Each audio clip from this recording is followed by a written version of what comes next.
programa de TV da Urban Systems, que a cada semana aborda um tema relacionado aos negócios nas cidades. Hoje o nosso assunto é polos comerciais de rua. Quais as oportunidades e tendências desse modelo de negócio? Os polos comerciais de rua têm uma importância muito grande para o setor de varejo no país. Para efeito de comparação, a receita total das empresas de shopping centers no ano de 2011 representou apenas 20% do varejo nacional, de acordo com uma pesquisa da Abrace, Associação Brasileira de Shopping Centers. Para falar sobre o assunto, aqui ao meu lado, Juracy Parente, fundador e professor do Centro de Excelência em Varejo da FGV e AESP. Bem-vindo, professor. Obrigado, Sandra, pela oportunidade. Nós que agradecemos, é um prazer ter você aqui hoje, viu? Obrigado, Sandra. Bom, você pode, além de assistir ao vivo, mandar suas perguntas e comentários pelo e-mail urbanview@urbansystems.com.br. Outra forma de você participar é por meio da nossa enquete do dia lá no site da Urban Systems, urbansystems.com.br. A pergunta de hoje é: onde você prefere realizar suas compras? Primeira opção, em lojas de rua, devido à facilidade de acesso e conveniência de localização. Segunda opção, em shopping centers, devido ao conforto, climatização e diversidade de serviços em um mesmo local, ou online, devido à facilidade de pesquisa de preços e comodidade na realização das compras. Eu aguardo a sua participação. No final do programa a gente traz o resultado da nossa enquete e o professor Juracy vai comentar um pouquinho com a gente. Bom, professor, vamos começar a nossa entrevista. Eu queria que o senhor contasse um pouquinho sobre o Centro de Excelência em Varejo da FGV. É ótimo. O Centro de Excelência em Varejo já tem um pouco mais de 10 anos, né, e foi fundado para fazer em relação ao varejo o que a escola faz. Ou seja, pesquisa na área, treinamento e até também a parte da formação por meio de cursos específicos de longa ou curta duração. Nós temos uma equipe de professores variados.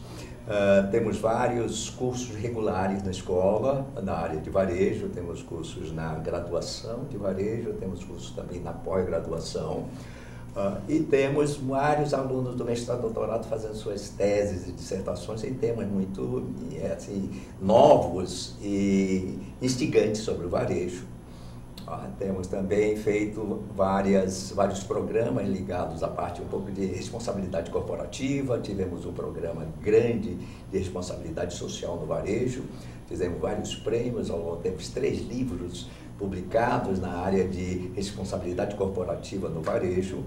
E estamos agora muito trabalhando nesse aspecto de polo de rua, né? Porque a gente sabe que o polo de rua, ele não é só um espaço de varejo, é o espaço da comunidade, né? É aquele espaço onde a comunidade convive, podíamos quase dizer que é o coração, muitas vezes, da própria comunidade. Verdade, a gente vai falar bastante aí dos polos de rua.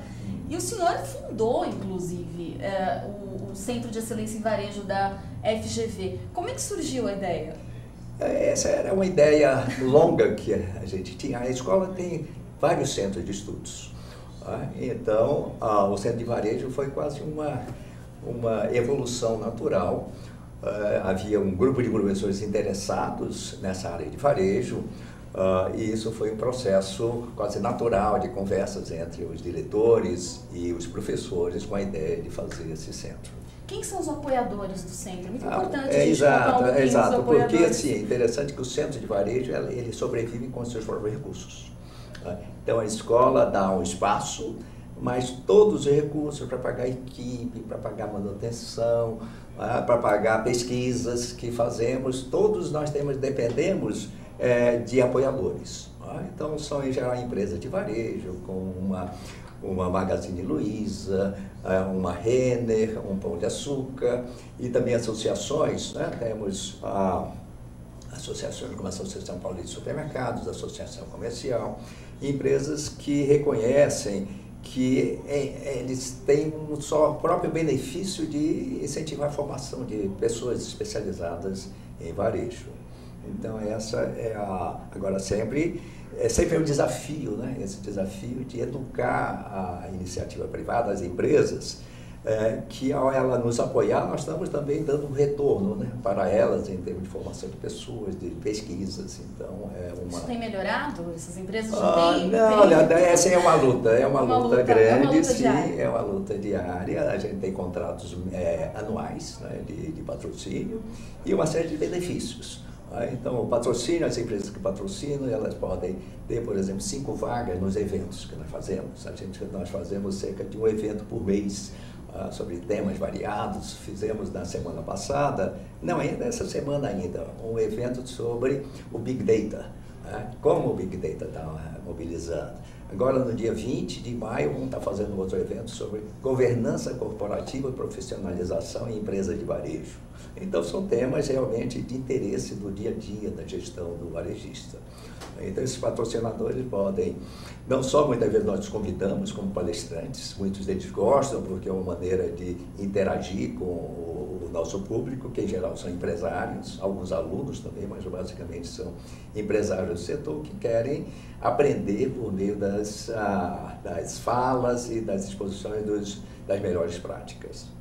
E o Fórum de Polos Varejistas? Conta um pouquinho para a gente. Esse foi um fórum que, até resultado do nosso interesse, já de cerca de uns 5 anos, nós temos uma equipe de professores que temos despertado interesse, alunos também têm feito várias pesquisas nessas áreas, a pesquisa de mestrado, a pesquisa de doutorado, e um dos aspectos bem motivadores de nós trabalharmos é porque também nós tivemos um interesse muito grande no varejo de baixa renda. Então, varejo de baixa renda, não só no varejo, mas na baixa renda, os estudos de comportamento do consumidor baixa renda. E quando a gente fala em varejo de baixa renda, a gente pensa sempre nos polos de rua, que é onde essa população tem maior preferência para fazer suas compras em função da facilidade de acesso a transportes coletivos. Então, esse foi, vamos dizer, o detonador.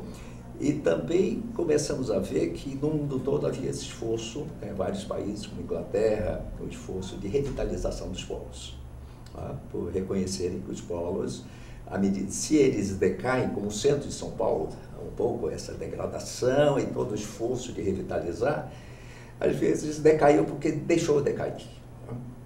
Então, prefeituras, países da Europa, o Canadá também está forte nisso, eles fazem muito esforço para garantir que os polos de rua, não só os do centro, mas do bairro, eles mantenham as suas vitalidades. E, professor, quem participa do fórum? O fórum participa os diretores de expansão das empresas varejistas, são eles que tomam a decisão, né, sobre onde vão expandir e como vão expandir. Nós temos professores, pesquisadores, não só da escola, mas de outras instituições, e temos envolvido muito a própria Secretaria de Desenvolvimento Urbano de São Paulo.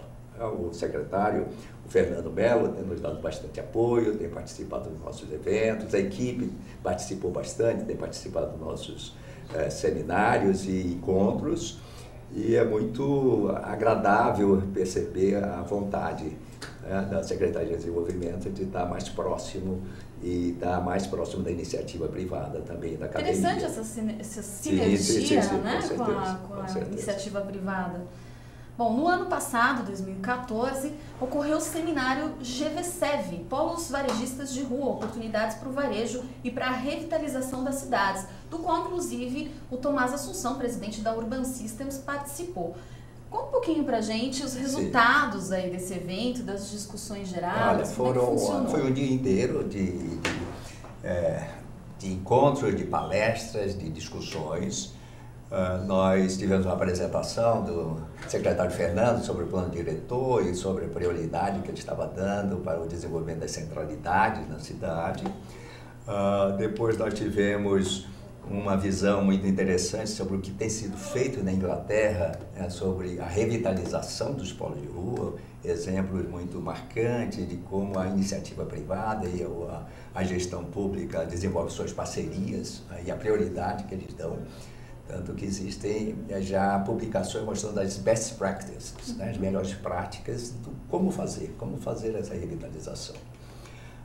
Tivemos também encontros muito ricos de líderes que trabalharam aqui no Brasil sobre a revitalização. Nós vimos o exemplo da Inglaterra e de outros países, da Espanha, e aí trouxemos também exemplos brasileiros, né, de São Paulo, e aí tivemos os representantes e os líderes que promoveram a revitalização da Rua Oscar Freire, ali dos Jardins, o líder da Associação dos Lojistas do Brás, aqui em São Paulo, tivemos também o líder da revitalização da João Cachoeira, e tivemos também o SEBRAE, que tem dado um apoio nessas revitalizações em várias outras cidades.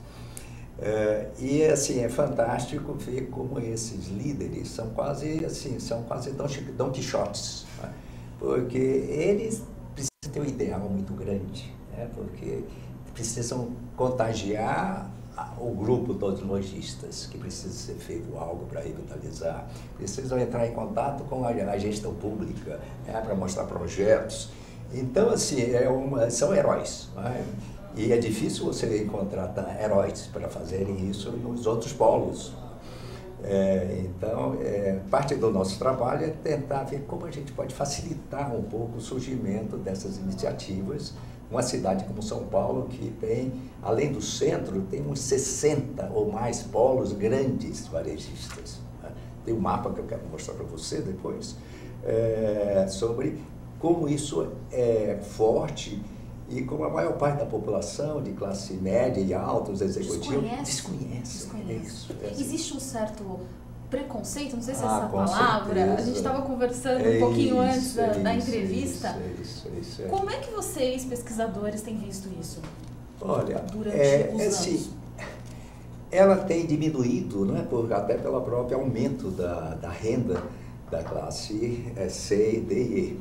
A gente viu que o salário mínimo, por exemplo, a compra de um automóvel há 15 anos atrás exigia uns 150 salários mínimos para se comprar um carro. Hoje você compra um carro com 40 salários mínimos. Então, assim, é uma indicação de como o poder de compra aumentou. Então, esse aumento do poder de compra despertou um interesse crescente das empresas.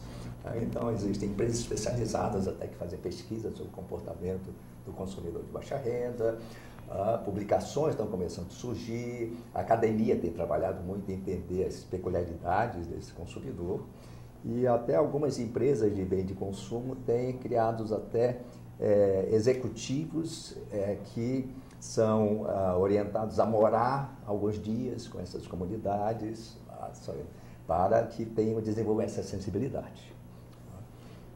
Bom, para a gente pontuar um pouquinho a nossa história, o que caracteriza de fato um polo varejista de rua? Assim, os polos têm tamanhos diferentes. Então, em geral, tem uma lógica assim, que se chama a teoria do lugar central, Central Place Theory, que diz assim, que uma cidade, né, tem necessidades. E essas necessidades acabam sendo atendidas muito na área central daquela área, daquele espaço. E à medida que a cidade cresce, essa área vai ficando mais variada, com especializações, então atende várias necessidades. Mas as pessoas que começam a estar um pouco mais afastadas, muitas vezes sentem que precisam ter suas necessidades mais imediatas resolvidas ali também. Então começa a surgir o varejo mais de conveniência, alimentação, as farmácias. E à medida que aquela população cresce, e aquela região vai se aprimorando para atender mais aquelas necessidades. Então, em São Paulo, quando a gente percorre a periferia de classe C, D e E, a gente vê que cada bairro tem seu centro de cidade. E aí você tem polos de rua, por exemplo, de quase 100 mil metros quadrados, de lojas, de produtos e serviços, como o polo de São Miguel Paulista, que a gente levantou todo esse polo. Encontramos cerca de 700 lojas, 5 Casas Bahia, então assim, polos que equivale quase a 3 shopping centers. Você tem outros menores, mas ainda grandes, como o polo de Vila Nova Cachoeirinha, que tem 40 mil metros quadrados, mais de 300 lojas. Tem um menor de 25 mil metros, como Capão Redondo, tem outro menor O mínimo, em geral, São Paulo, de 10 mil metros quadrados. Né? Como Arthur Alvim, são espaços por exemplo. grandes, são espaços grandes. enormes. Sim, espaços enormes. Você não... às vezes muitas vezes está ao longo de uma avenida principal, por exemplo, a Silva Bueno, por exemplo, no Sacomã, aqueles 5 quarteirões que concentram mais o varejo, tem Casas Bahia, 2 Casas Bahia, Marabras, Magazine Luiza, Pernambucana, Marisa, e todo um conjunto de pelo menos uma centena ou mais de lojas menores. Né? Então, a gente vê pelo menos uns 60 polos expressivos na cidade de São Paulo. Você está surpresa, né? Eu estou surpresa, eu imagino que a maior parte das pessoas eu não estou falando nem do centro, que está assistindo também deve estar, né? A gente não tem essa percepção, na verdade, eu acho que a maior parte das pessoas ainda tem realmente o foco nos shoppings, nos grandes centros. O local que a gente circula, né, a classe média, a classe alta, os executivos, até do próprio varejo, elas circulam em regiões, em geral, aqui dos centros, ele não tem, e a periferia cresceu muito, né? E muitas pessoas não conviviam nessas áreas. Né? Então, agora você tem empresas que nasceram nessas áreas e cresceram e estão lá também. Né? É interessante ver que, em geral, eles são os que se dão melhor nessas regiões. Sem dúvida. Bom, uma quantidade de área bruta alocável, professora, de lojas, que qualifica um conglomerado de lojas ou um polo comercial, não? Sim, não tem uma definição, essa é uma das... Nós temos conceitos claros sobre shopping centers. A própria Associação Brasileira de Shopping Center define, a Associação Americana de Shoppings de regionais, shoppings de comunidade, shoppings de vizinhança, mas não existe essa classificação. Então, esse é até um dos objetivos que a gente tem, até eu cheguei a falar com você antes, mas nós queremos fazer um grande censo, né, dos polos varejistas de São Paulo, justamente para tentar caracterizar tentar desenvolver uma tipologia de polos. Mas, com certeza, você tem, entre esses grandes polos de bairro, você tem também polinhos com as suas lojas de conveniência, suas farmácias, suas padarias. Mas, em geral, essas grandes áreas, que eu lhe falei, cerca de 60 ou mais em São Paulo, são áreas que têm um transporte coletivo bastante forte, muitas vezes são terminais no bairro, em torno do qual a própria facilidade de acesso, de transporte, estimula o nascimento do varejo. E quem são as pessoas que compram nesses polos? Olha, quem é o público? Quem é o público? O público, em geral, são pessoas que moram na região. Tá? Essas pessoas, assim, interessante que você tem polos que se desenvolveram mais nas regiões de classe média e alta, como, por exemplo, a rua Teodoro Sampaio, que atendia inicialmente a região, né, a região do entorno, mas à medida que mais atividades foram sendo desenvolvidas na região, pessoas de classe mais baixa começaram a frequentar essa região, né, porque eram terminais de transporte, corredores de transporte que se cruzavam. E aquela região que era um pouco mais sofisticada para atender a população foi se popularizando. E as pessoas que moravam e faziam suas compras na região foram migrando para os shopping centers. Então é interessante ver que em São Paulo, com poucas exceções, como a Oscar Freire ou algumas outras ruas, mas a maior parte de quem frequenta os polos de rua são pessoas de classe média, classe baixa, que tem uma simpatia pelo mix de lojas que são um pouco mais populares, não só tem as lojas de redes, mas tem uma oferta um pouco mais de produtos de preços mais competitivos. Bem, professor, eu li um dos seus artigos da FGV e o senhor afirma que há poucos estudos que procuram entender o que determina a escolha dos consumidores, né, por shoppings ou por polos varejistas. É isso.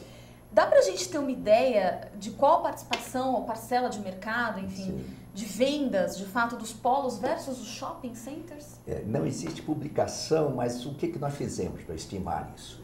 Nós começamos a trabalhar com os dados das pesquisas de orçamento familiares que mostram como que as pessoas fazem seus gastos. E a gente vê que o PIB do Brasil está em torno de 5 trilhões, são uns 5 mil bilhões, um pouquinho mais até. Cerca de 2/3 são consumo.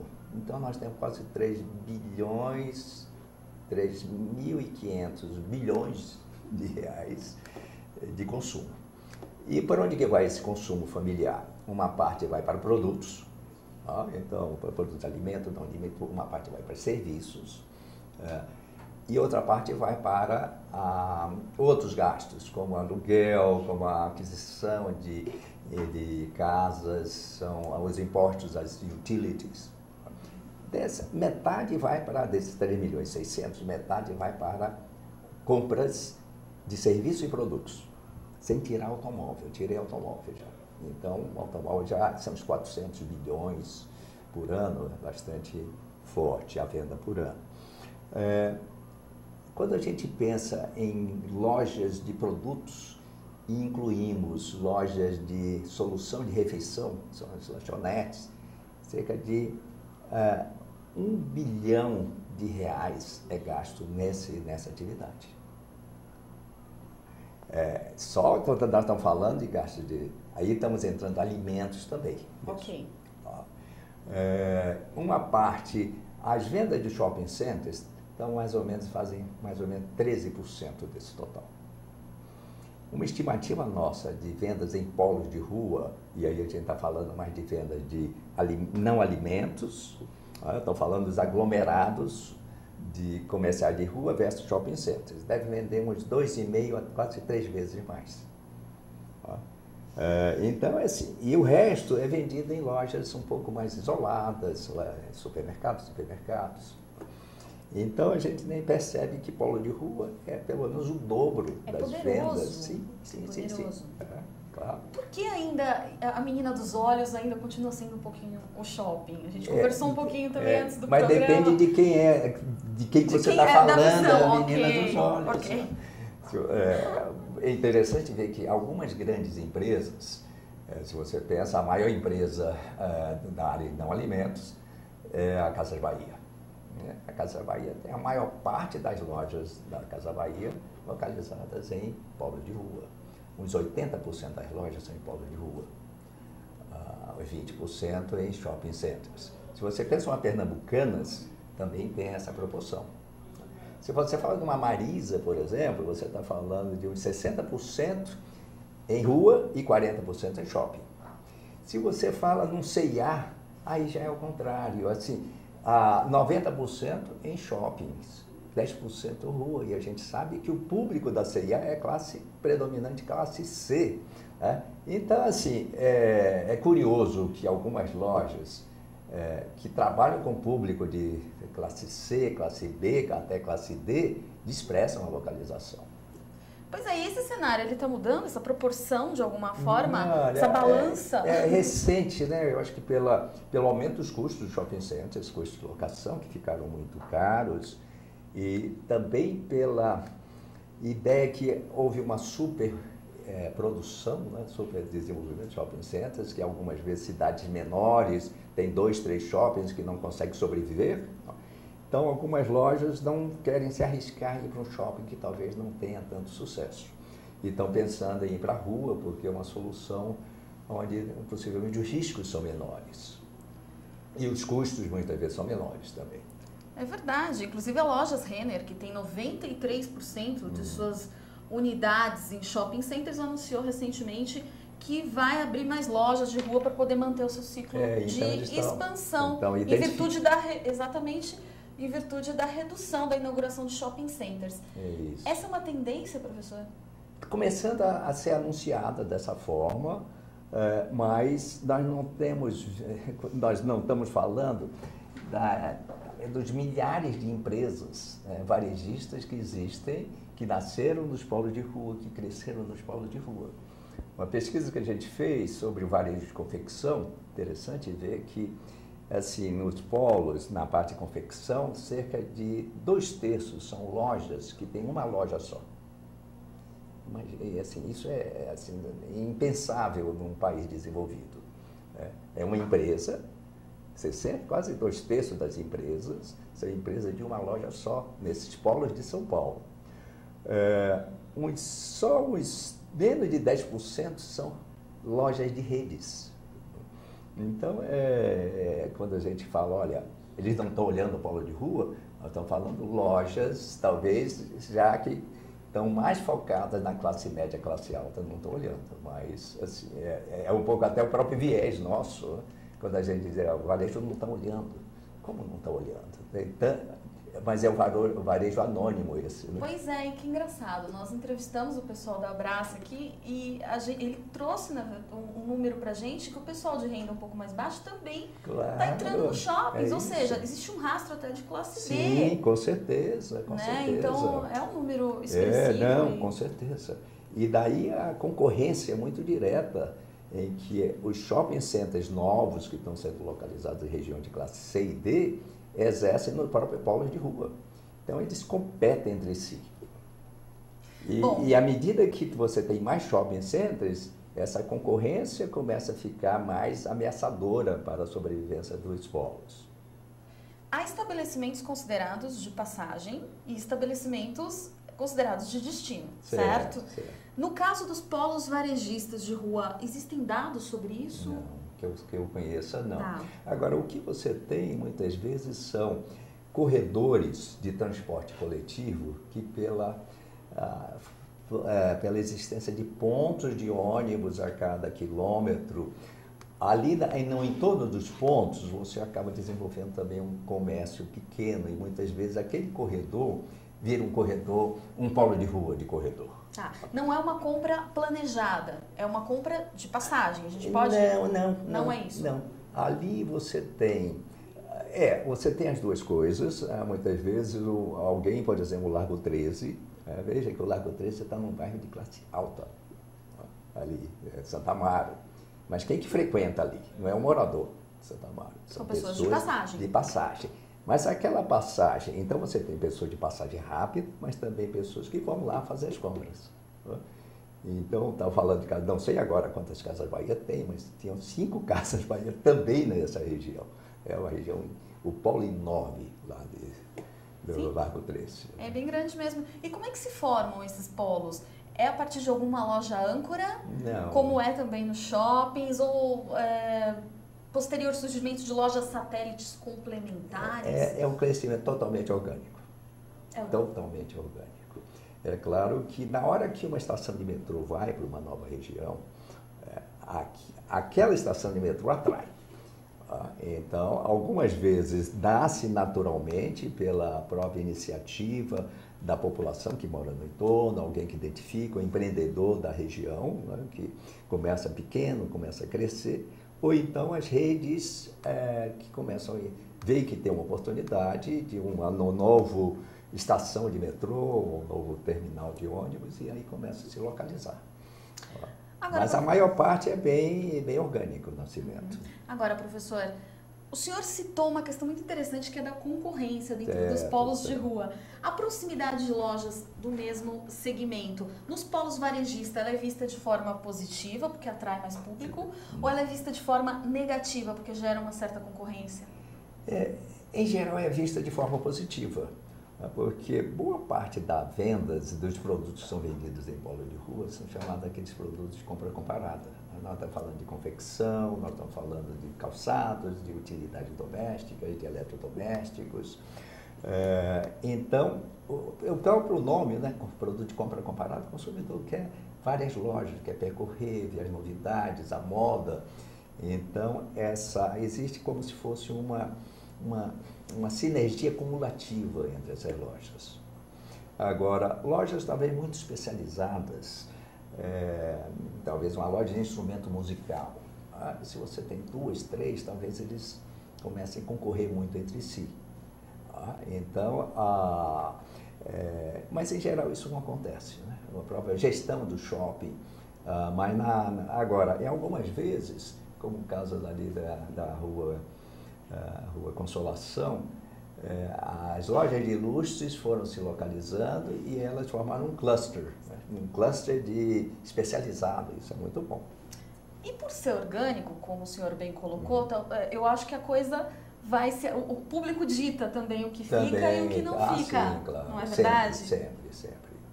Muito bem. E pensando na localização, em São Paulo, onde é que se localizam esses polos? São em bairros nobres, classe média, em bairros com predominantemente residenciais? Eu trouxe o mapa, posso mostrar? Claro, com certeza. Eu vou pedir aí para mostrar o mapa 3. O que o mapa 3 mostra? O mapa 3, eu vou lhe pedir um mapa um pouquinho antes, esse já estou chamando de 4, o mapa 3. Esse é o mapa da cidade de São Paulo, classificado por renda. Então, as regiões azuis são regiões de classe mais alta. Então, você está falando de Moema, está falando aqui dos Jardins. A região de classe verde são regiões de classe média, como Ipiranga, por exemplo. O amarelo já é região de classe C. Nós estamos falando de o quê? Um pouco da região leste, os bairros da região leste, da região sul, da região norte. E nas extremidades são as regiões de classe D e E. Okay. Então, aonde que se localizam os polos de rua? Eu vou pedir aqui a passar o slide 5. O próximo, por favor, slide que temos. É isso. Veja onde estão os polos.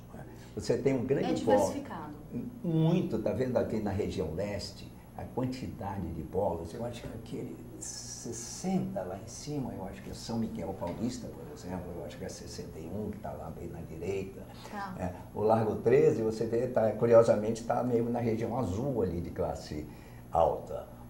Mas você vê que pela localização são polos que ficam ou na região central, ou até em regiões de classe mais alta, mas mesmo na região de classe mais alta atende o público de baixa renda, porque são corredores de transporte coletivo. Mas aqui você está falando de polos que têm pelo menos 20 mil metros quadrados de área bruta locável. São polos, Uau! São polos muito pujantes.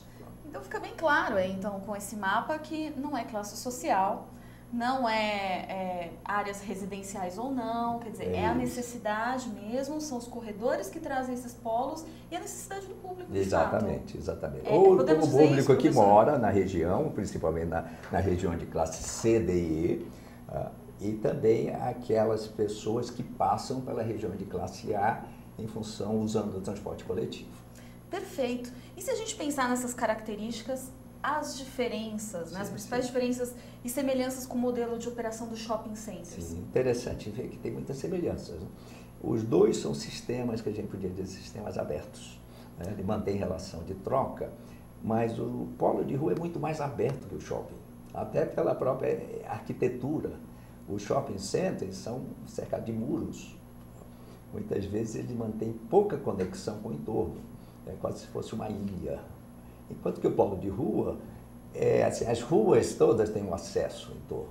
Então, existe muito mais troca, muito mais vida, que a importância do polo de rua para a preservação da qualidade de vida de uma região é muito grande. Até pensando nas ciclovias que estão começando a aparecer agora, as ciclovias vão dar mais vida também aos polos de rua.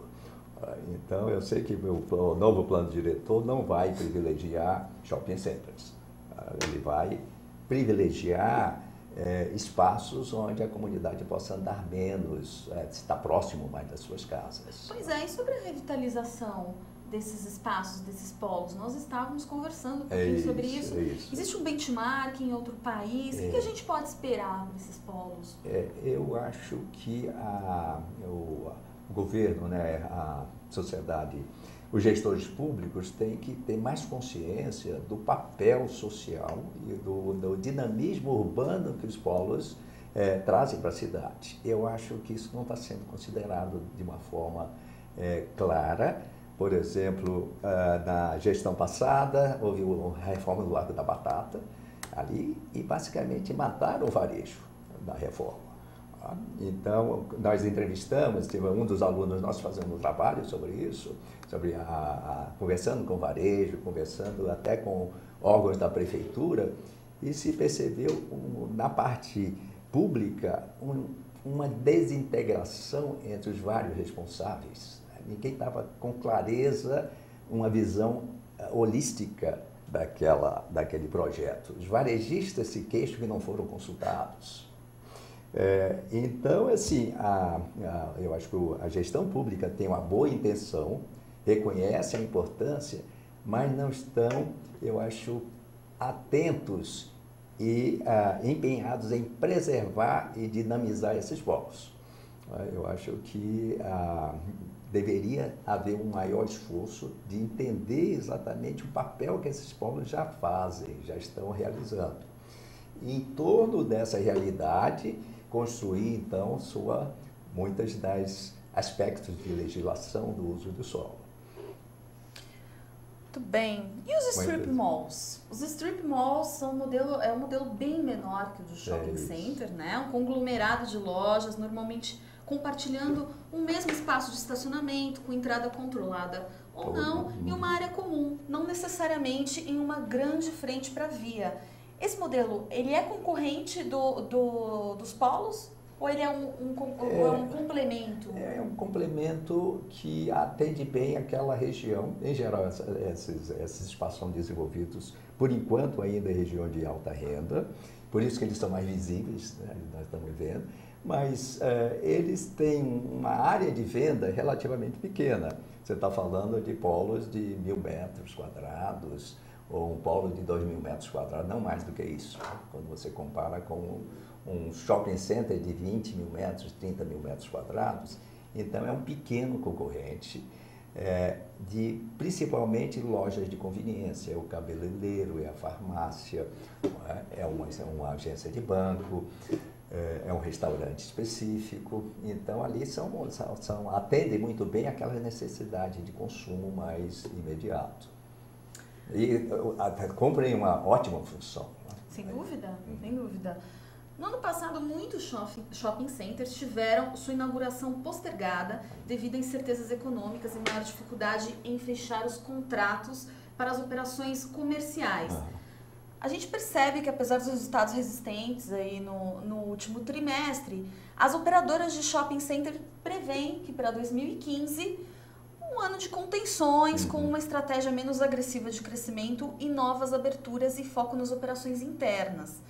Esse é um cenário favorável para os polos de rua? Eu acho que é Será que eles vão sofrer com essa incerteza também de alguma forma? Não, eu acho assim que é uma situação que os operadores de lojas que costumam estar mais em shopping centers, eles começam a achar que eles correm algum risco de irem para shopping centers que muitas vezes não vão ter o sucesso esperado. Então, na medida que algumas cidades começam a ter ou custos muito elevados de locação, alguns shoppings, uma oferta excessiva de shoppings e, consequentemente, nem todos vão vingar, algumas atividades varejistas começam a preferir ir para a rua porque correm menos risco, por exemplo, né? Porque eles sabem que naquele ponto existe o mercado, existem pessoas passando, existem pedestres, tem lojas vizinhas que já estão vendendo, enquanto que no shopping center, se ele começar a ter fracasso, aquilo morre, né? O shopping center ou dá certo ou não dá, porque quando começa a não dar, as lojas fecham, fecha uma, fecha outra e às vezes não consegue sobreviver. Essa migração das lojas do shopping para os polos vai alterar um pouquinho o público desses polos? Eu acho que sim, pode ser. Eu acho que ainda é um movimento bastante pequeno, mas ele tem começado a ser bastante comentado, né? Uma nova tendência, agora a moda é começar a olhar a rua com mais simpatia. Dentre as oportunidades de convergência entre as ações do poder público e dos comerciantes, nós selecionamos 2 temas que a gente gostaria que você pudesse comentar um pouquinho com a gente, professor. O primeiro é a questão das revitalizações urbanas. Sim. Qual a importância dessas ações para os polos de rua? São vitais, porque na revitalização existe todo um esforço de você, muitas vezes até desenvolver uma imagem própria para aquela região. Então, uma atenção para que aquela região tenha uma cara, uma identidade um pouco mais própria, até uma uniformidade de fachada, de decoração. Isso muitas vezes começa até nas épocas de Natal, esses esforços de decoração da região, mas existem poucos casos ainda aqui no Brasil. Em São Paulo nós temos alguns casos interessantes, né? Nós temos o exemplo da rua ali Oscar Freire, na área dos Jardins, e foi muito interessante como aquilo surgiu, porque saíram notícias fora.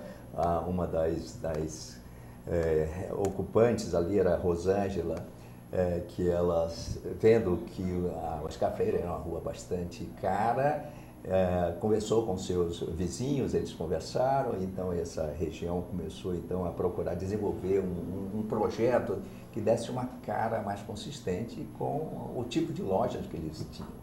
O equipamento urbano melhor, um encanamento subterrâneo dos fios, um espaço de bancos, um visual mais agradável.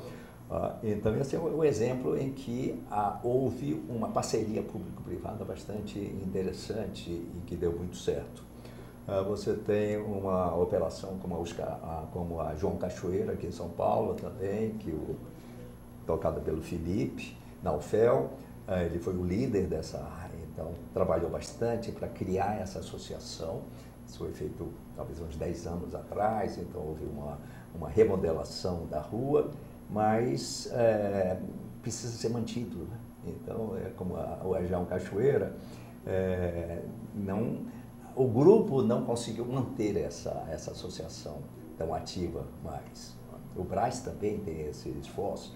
Então, existem alguns empresários que são muito empreendedores, são líderes que conseguem mobilizar, mas são realmente heróis, né? Porque eles fazem isso superando adversidades muito grandes. Professor, o segundo tema é sobre a burocracia de aprovação de projetos e alvarás para novos pontos comerciais, sim. Né? Quais os impactos negativos para as operações comerciais? Isso é muito grande. Nas nossas discussões com os diretores de expansão, nós elencamos uma lista de dificuldades, né? Por que é mais fácil uma rede de lojas ir para shopping center e não para Paulo de Rua? Exatamente um pouco dessa dificuldade. Uma é que quando um shopping center abre, você tem toda uma equipe de venda, né? Você tem uma definição de espaços muito mais claros, o contrato é muito mais transparente, muito mais ágil, e as equipes de expansão, os diretores de expansão, percebem que é muito mais fácil gerenciar a abertura de lojas em shopping. Então, esse tem sido um pouco a resistência de algumas redes de irem para a rua, porque enfrentar esses aspectos exigem muita persistência e muitas vezes empresas mais com regras de compliance mais rigorosas não aceitam você fazer nada fora by the books, né, pelas regras. Então, essa é uma certa dificuldade, sim. Os contratos, a parte toda de herança, a propriedade, e existe também as próprias condições de locação, permitindo um reajuste a cada 5 anos, ou então até a desocupação. Isso também é um entrave que precisa ser superado. Professor, o senhor Agora, eu lembrei assim, que houve uma sugestão muito interessante que surgiu do fórum, que é se criar um poupa-tempo para essas empresas, ou seja, todas aquela maratona que precisa ser feita em vários locais, aquela peregrinação para ter aprovação, que a gente tinha também no nosso documento de pessoa física, surgiu essa ideia de gerar um poupa-tempo para que esses aspectos da cidade pudessem ser resolvidos pela pessoa jurídica. Era essa a minha dúvida, se o senhor arriscaria alguma sugestão para minimizar essa questão toda da dificuldade. Agora, outro aspecto é que cidades menores, como o prefeito está muito ligado aos próprios empresários da região, parecem mais receptivos. Eles percebem mais facilmente as vantagens que uma ajuda institucional, em termos de facilitação de alvarás, de a papelada, vamos dizer assim, para a documentação, para que possa permitir a abertura das lojas. Muito bem, professor. Bom, a gente está chegando ao final do programa, infelizmente. Eu tenho mais uma pergunta. Eu gostaria de saber as suas perspectivas para o setor do varejo de rua. O que podemos esperar para os próximos anos? Eu acho que precisa haver um esforço claro dos gestores públicos para preservar esses espaços. Veja que os shopping centers são áreas que oferecem um conforto, oferecem segurança, eles são permanentemente geridos com a própria, geridos centralmente, né? Tem calendários promocionais, tem toda uma gestão ordenada que garante a integração e um esforço balanceado da sua composição. Os polos de rua não têm isso. Tá? Eles, cada um cuida da loja, cuida da sua parte, não existe um esforço integrado de fazer com que aqueles lojistas consigam trabalhar juntos e exercer uma pressão política para que seus espaços sejam preservados. Então, talvez agora com o voto distrital, pode ser uma alternativa dos lojistas da região fazerem um trabalho muito intenso com o seu representante, para que o representante possa trabalhar em prol daquela região. Pode ser uma alternativa, mas eu acho que exemplos de fora precisam ser copiados mais rapidamente.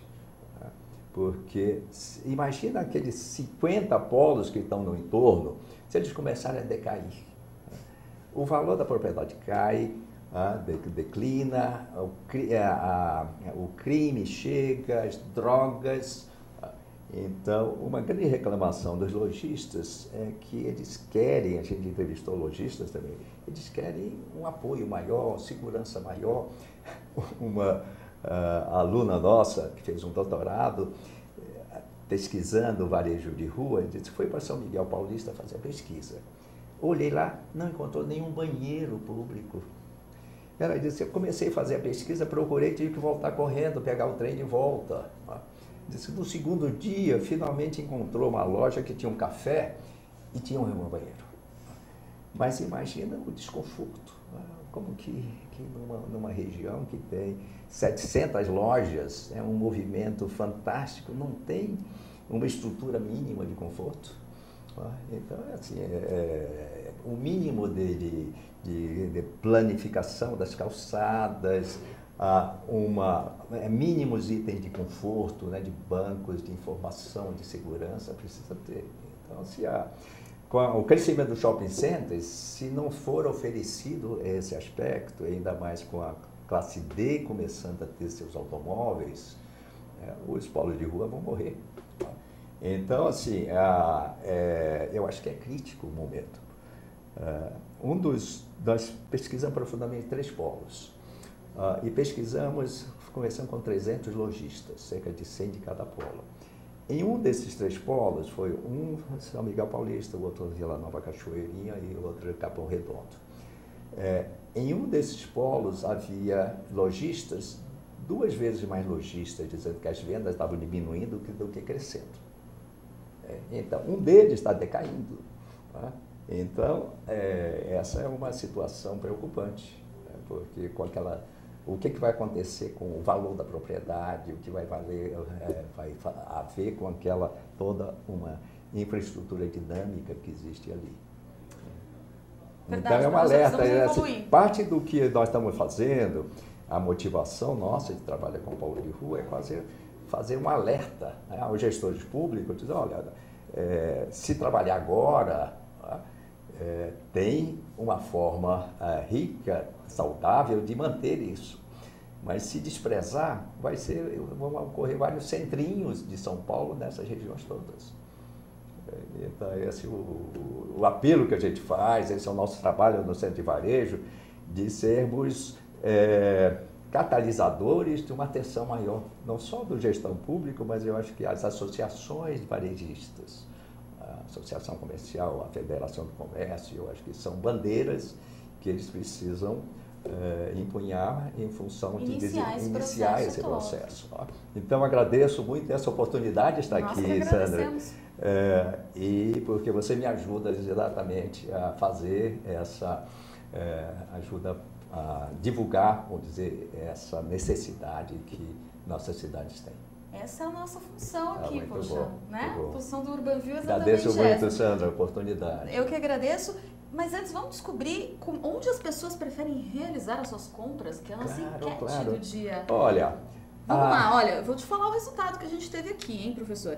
17% disseram em lojas de rua, devido à facilidade de acesso e conveniência da localização. Certo. 25% disseram em shopping centers, devido ao conforto, climatização e diversidade de serviços em um mesmo local. Certo. E 58%, ou seja, a maioria, disseram online, devido à facilidade de pesquisa de preços e comodidade na realização das compras. Porque o online vem com força. Vem com força. Em algumas áreas, né, na parte de eletrodoméstico e até confecção está crescendo. Né? Mas ainda o online não chega a fazer 5% das vendas do varejo. Né? É claro que é uma tendência crescente, mas as lojas mais fortes no online são aquelas que têm lojas físicas também. Então, a loja física, as novas convenções que a gente tem para visitar, os congressos de varejo, começam a dizer, olha, a loja física tem uma resistência muito grande. Né? E como trabalhar, toda a ênfase agora dos congressos de varejo é como dinamizar a loja física, porque ela tem futuro, sim. Né? E em relação à preferência, é interessante que você comentou entre lojas de polo e shopping centers, porque os consumidores ficam mais satisfeitos nos shopping centers. Então, nós pesquisamos também cerca de 300 consumidores nesses 3 shoppings, consumidores que faziam compras lá no polo e em shopping centers. Então, eles conheciam os dois. E eles tinham mais satisfeitos em polos de rua do que mais satisfeitos em shoppings do que em polo de rua. Mas quando nós perguntamos qual seria a intenção de compra da próxima compra, eles ainda preferiam colocar a intenção de compra em polos de rua. E a razão para isso são o acesso, a facilidade de acesso que você disse, a percepção de valor, a benefício-custo e basicamente o preço. Eles acham que lojas em polos de rua são mais baratas. Eu só quero ainda registrar algo sutil que surgiu em termos do preconceito social e preconceito racial. Raça é uma coisa que a gente não comenta, mas o brasileiro é extremamente preconceituoso em termos de raça. E as entrevistas qualitativas que nós fizemos com consumidores de baixa renda, algumas mostraram que elas se sentiam desconfortáveis com a maneira como a segurança dos shoppings olhava para elas. E achavam que muitas vezes ele não dava atenção e a segurança parecia quase ostensiva. E quando nós fomos ver quem eram essas pessoas, todas eram negras. Então, os shopping centers, esse pode ser ainda um inibidor de pessoas de baixa renda, que talvez com menos educação, pessoas de raça negra ou escuros, tenham ainda um pouco de resistência a comprar em shopping center, lamentavelmente. Professor Juraci Parente, obrigada pela participação, sucesso aí na sua empreitada e parabéns pelo trabalho, viu? Muito obrigado mesmo. Volte sempre. Muito obrigado. E na agenda UrbanView dessa semana, aproveitamos para passar todas as informações do lançamento oficial do Connect Smart Cities 2015. O evento acontece no dia 12 de maio, na sede da Demarest Advogado, em São Paulo. Tomás Assunção, presidente da Urban Systems, será um dos palestrantes. Mais informações e a programação completa você encontra no site www.connectsmartcities.com.br. Participe da apresentação oficial e conheça melhor o maior evento de cidades inteligentes do Brasil.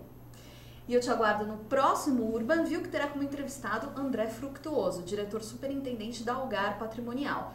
Vamos conversar sobre o projeto de sucesso Granja Marileusa. É na próxima quarta-feira, dia 6 de maio, às 17 horas, em altv.com.br. Você encontra mais informações na página www.urbansystems.com.br. Até lá!